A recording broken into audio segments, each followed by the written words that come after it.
Good afternoon, students. Myself, Uttam Prakash. और आज हम बीएससी फाइनल ईयर में एक्वाकल्चर पढ़ रहे थे, जो जूलॉजी के फर्स्ट पेपर में यूनिट 3 में है। इसमें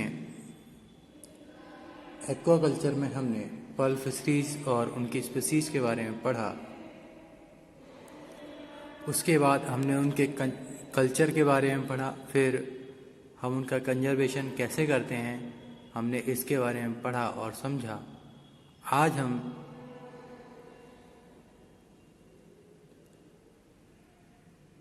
कल हमने इस टॉपिक पर पर्ल इंडस्ट्री के बारे में डिस्कशन किया था कि पर्ल इंडस्ट्री और उसकी हिस्ट्री कैसे होती है और जो मोती होते हैं उनकी फॉर्मेशन कैसे होती है।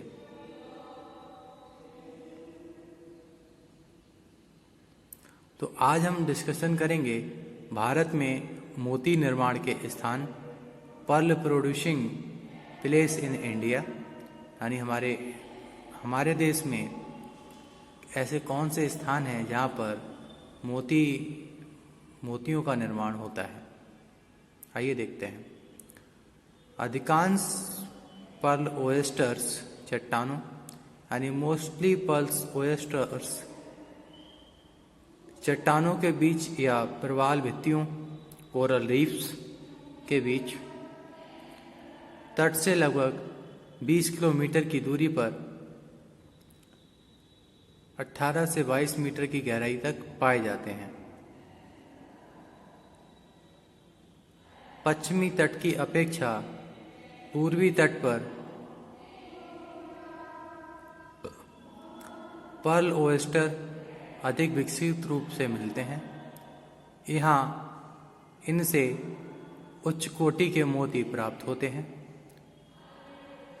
पर्ल ओएस्टर मन्नार की खाड़ी, कच्छ की खाड़ी एवं पाक की खाड़ी में प्रवाल भित्तियों यानी कोरल रीफ से प्राप्त होते हैं।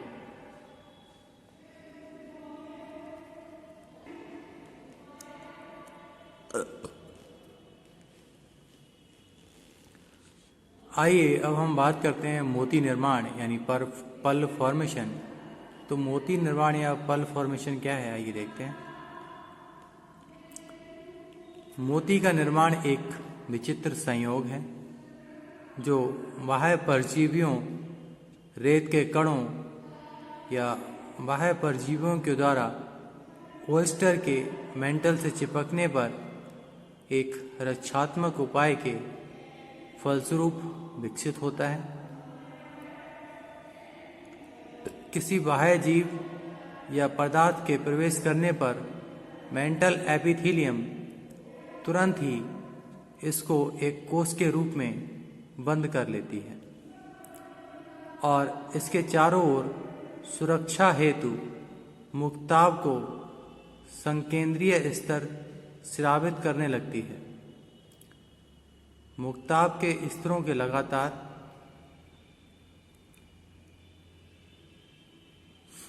निक्षेपित होने से अंत में मोती या पर्ल का निर्माण या फॉर्मेशन होती है।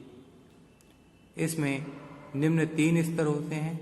वो 3 स्तर कौन से हैं, आइए देखते हैं।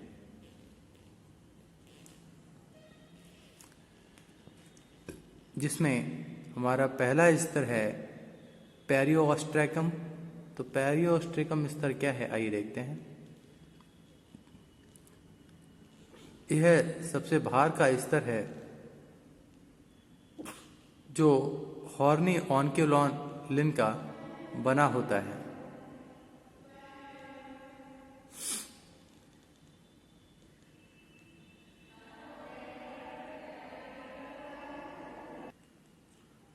दूसरा स्तर है प्रिज्मेटिक लेयर या प्रिज्मेटिक स्तर। यह पेरियोस्ट्रैकम के अंदर की ओर स्थित होता है और कैलाइट के प्रिज्मीय निक्षेपों से बनता है। इसका तीसरा जो स्तर है वो है मुक्ताभ स्तर, इसे हम न्यूक्लियस लेयर कहते हैं। यह कैल्शियम कार्बोनेट का बना सबसे भीतरी स्तर है, इसे मदर ऑफ द पर्ल भी कहते हैं।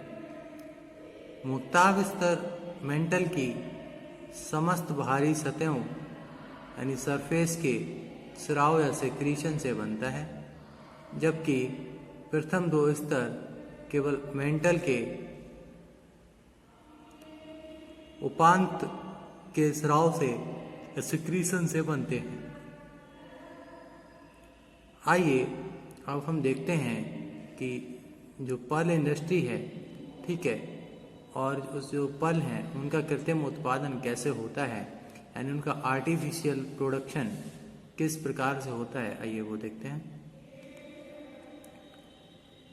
कृत्रिम रूप से मोती निर्माण के लिए बाह्य पदार्थ को ओयस्टर के खोल में प्रवेश कराते हैं। इसके उत्पादन का अध्ययन निम्न पदों में कर सकते हैं,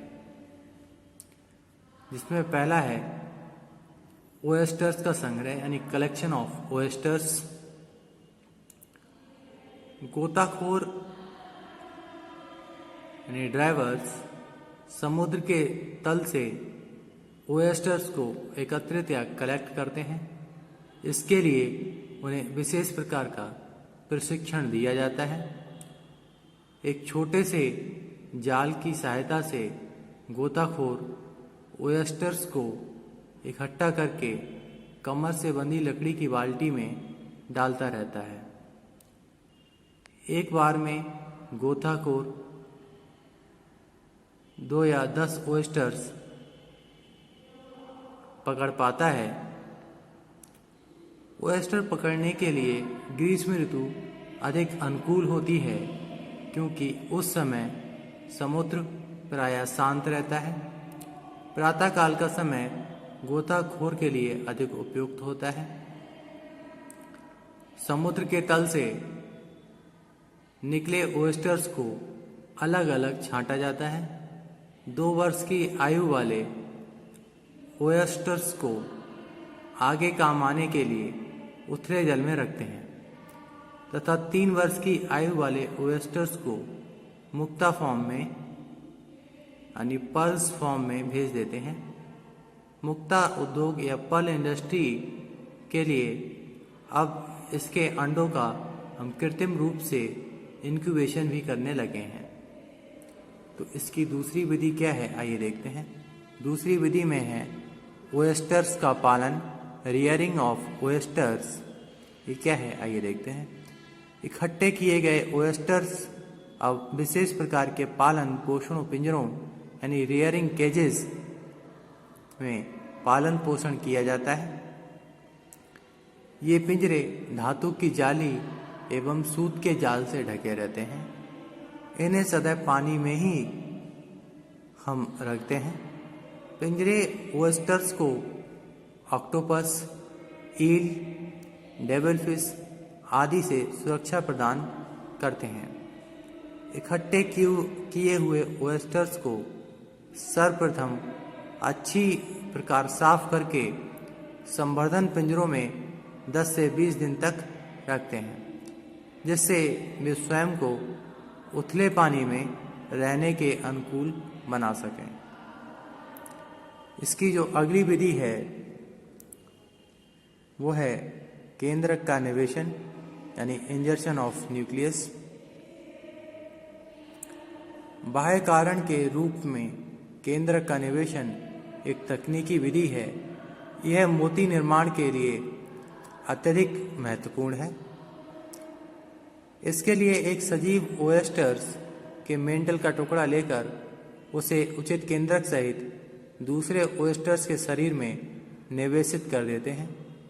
केंद्रक का निवेशन निम्न पदों में किया जाता है। कौन कौन से पदों में किया जाता है, आइए देखते हैं। पहला है ऑपरेशन की तैयारी यानी प्रिपरेशन फॉर ऑपरेशन। केंद्रक निवेश के लिए लिए गए ओएस्टर्स स्वस्थ होने चाहिए। इनका वृषण या अंडाशय निकालने से ये केंद्रक निवेश के लिए अधिक उपयुक्त रहते हैं। ठंडे व गर्म पानी में रखने पर ये क्रमशः अपने शुक्राणु एवं अंडे स्खलित कर देते हैं।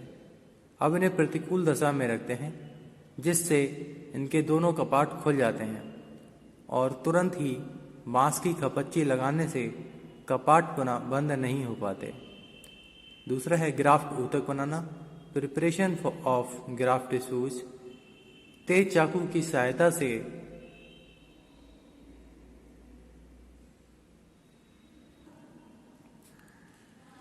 स्वस्थ ओएस्टर्स के मेंटल के किनारे से 7 गुणा 0.75 सेंटीमीटर लंबा टुकड़ा काट लेते हैं और इस टुकड़े को अच्छी प्रकार साफ करके धो लेते हैं।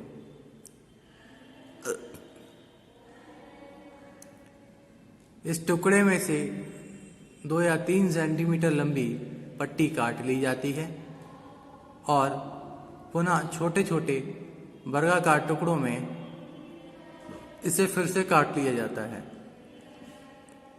इन टुकड़ों को 22 डिग्री सेल्सियस पर समुद्री जल में हम रखते हैं।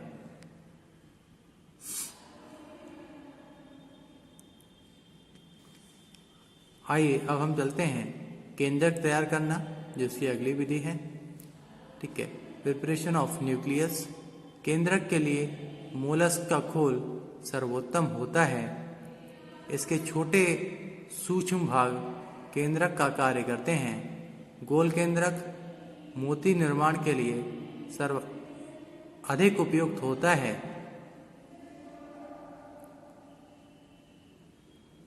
बच्चों, आज के लिए बस इतना ही। Thank you.